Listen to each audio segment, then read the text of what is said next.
Cells. Where movement's arrested, an apparition is loosed upon discomforted senses.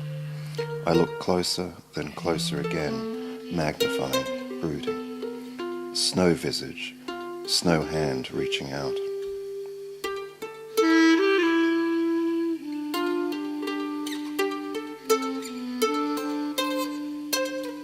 Niobe wept herself to stone.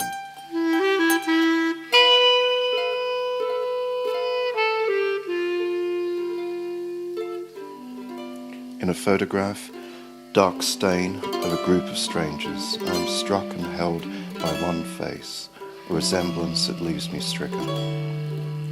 This young girl posed with her schoolfellows fuses with another person, so that I can now see that other as she must have been years before I first met her.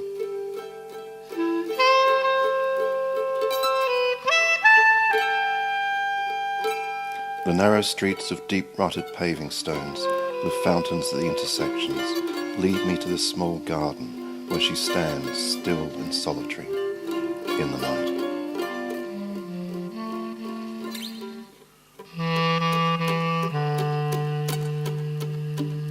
A contrast of purple flowers and deep green foliage and sharp light had drawn my eye.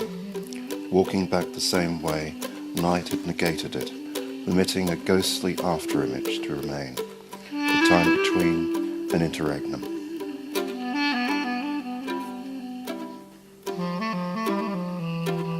Moved, grasped, shaken, struck, taken up, taken over, flooded, broken apart.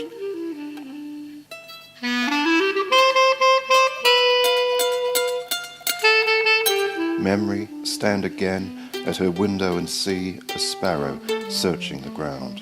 Reverse the positions. I look in on a bird perched amongst decanters, dishes with pabulum.